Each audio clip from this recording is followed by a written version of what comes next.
What's up? Ryan here from Refer.io. Just traveling across Utah today. I've got my Uber driver, Riley, also known as my oldest daughter, who's starting college this year. We are like driving across Utah, so I brought her along to make it so I could work. Anyway, we're at an interesting time in our economy right now. Unemployment keeps going down and down and down. It's tightening up the labor market. If you study much about supply and demand, if not, I'll give you a quick lesson on it. Supply and demand says that the price or the pay for something is based on how many people want to buy it versus how many people want to sell, and it reaches an equilibrium. Now, most people would say unemployment's going down, so pay should go up. That is one potential offshoot of it. So as an employee, hey, that's really cool. You should hope to get paid more, but I don't know that your employer is just going to go and give you more money. That's not a normal thing for us to raise our pay just because unemployment drops down. But there are ways to increase your pay, or more importantly, what I want to talk about today is to increase where you stand in the organization, to take a jump up the corporate ladder. Low unemployment means a tightening labor market. It means fewer applicants per job. And yet again, there's two main ways for employers to kind of deal with that. Number one would be increase their pay or benefits or perks. Starting pay goes up. They put that in their job ads. Like I said, they may not specifically mean that they increase your pay as a current employee. Or number two, lower the requirements of the job, right? If they lower the requirements on the job, it will help them. Sorry, my face is all getting lighted.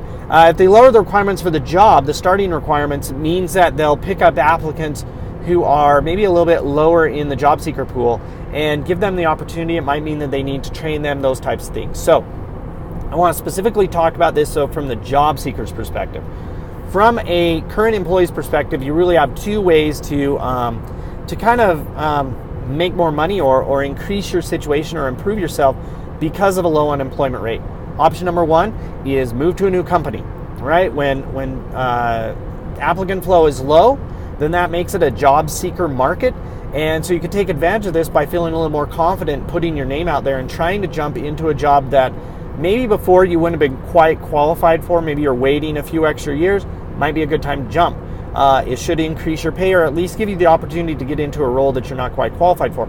But today I want to talk about internal moves, things you can do at your own company, because it might actually be easier and faster for it to just move up in your own organization, to make that jump from the role you're in to the next role up.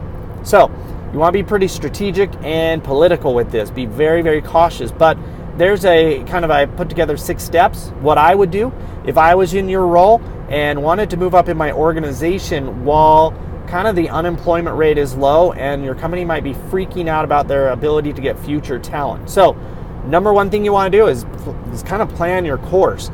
Go out there, look around at your company, decide what the potential next moves are, where the next jobs are for you to jump up into. Could be a direct line up. It most likely is a line across. It's jumping into maybe a different department, a different area. Maybe you're in customer support. You want to move into sales. We actually just moved somebody at my company from support into sales. Tends to be our flow. We move people from support into sales. And so, hey, that's a really good kind of pathway to go in. So that's number one. Kind of decide what your options are. Now, number two is you need to figure out what that job does, and more specifically, what it is that you're lacking in that job. A couple different ways to do that. You can start looking at kind of the role and the responsibilities. You might be able to find the job description. If there's ads online, you could go read through them. Might actually better and faster and better information, though, is to go and engage, network, and get to know the people doing the job right now. Take some time. Sit down with them at lunch. If you have a lunchroom or a break room, hit them up in the break room or around the water cooler, talk to them, ask them, kind of act interested, ask them what they do in their job, how it differs from what you do, what they learned when they came into it, what training was like, how, what it is that they have improved skill-wise or knowledge-wise or development-wise to move up. Take them out to lunch. Now, you could be direct with this and just say, hey, I'm interested in this job. Maybe it might be a career path for me in the future. Or you can just, not be direct, kind of be indirect and just act like you're interested in learning more about them and their job. The direct path might be a little bit better. This is where you want to be a bit political, right? Because you might actually want to talk to the manager too. And the same thing, hit them up in the lunchroom, hit them up around the water cooler. Taking them out to lunch is a bit bigger step. But you just want to start putting your feelers out. Now, if you feel like you're a good potential fit for the job and all you're lacking is experience, then it might be time to kind of stick your name in the ring. And what you do is you just throw out that you might be interested, right? When you're asking these questions, they are going to be curious about why you're interested in this. And if you feel like you're close enough to the requirements, you're close enough to what it will take, then throw your hat in the ring. Say, I might want this as, I'm kind of investigating this as a future career path. There's nothing wrong with looking at career paths, and so putting kind of your feelers out there and just kind of throwing your hat in the ring may not be a bad thing. Now, if there's too big of a gap between what you are now and what it will take to do the job, or what it'll take to be considered for the job, you might want to hold off on that and start digging into what you can do to brush up your knowledge. This isn't going to be about increasing your experience per se, because it just is what it is. You don't have that experience in that job, given that you're in a different job right now. So instead, you want to focus on, what do I need to know, and how do I need to be able to present myself as a good candidate for this job? So again, you're looking for the gap. What's the difference between this person who does the job and me? Identify all the gaps. That might be software knowledge, it might be skills, it might be things about your company, it might be sales skills, whatever it is. Identify the differences between that job and the job you're doing now. Identify the difference between you and that person. You could look at their LinkedIn profile, you can find their resume on Indeed. You can just full on ask them, what's the difference between a sales job and a customer support job? What does your day look like? What kind of skills and knowledge do you need to have? What do you do? How do you do it?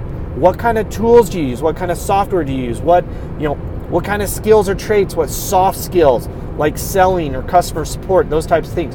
What hard skills do you know, right? Make a big giant list, get on Google, get on YouTube, and find as much information as you can about how to improve or at least learn the knowledge and vocabulary around those things. Now, you might not be able to find a way to test them out, although you could, but I bet if you got that initial level of knowledge, then you might be able to go and offer up, volunteer to help out. See if there's projects that you can volunteer for that are interdepartmental, where you can start to not just give your help from your department side, but actually engage and ask questions and learn about what they do and how they do it, and show that you have that knowledge already. So those are kind of the steps. Dig in and find the career paths. Start finding out what it takes to do that job, whether it's through job ads or through job descriptions or whatever. Best case scenario, engage with somebody currently, or more than one person currently doing the job, and the manager if possible. Now again, you might want to switch that step with improving your skills and knowledge, just depending on how close you are to being prepared to do this job. The more gap there is between you and the people currently doing it, the more you should focus first on, say, LinkedIn, Indeed, and driving up your skills and your own knowledge, and maybe just talking to people currently doing the job before you actually approach the manager. You want to make sure that when you approach that manager and kind of throw your hat in the ring, or even asking them questions about what they look for in good candidates, that you are a good, viable option for them. Anyway, hope this makes sense to you. Reply in the comments below if you have any questions or comments about it. Please follow us on YouTube. Just click on the follow icon or button there. But otherwise, have a great day and good luck with your career and with your job search. Talk to you later.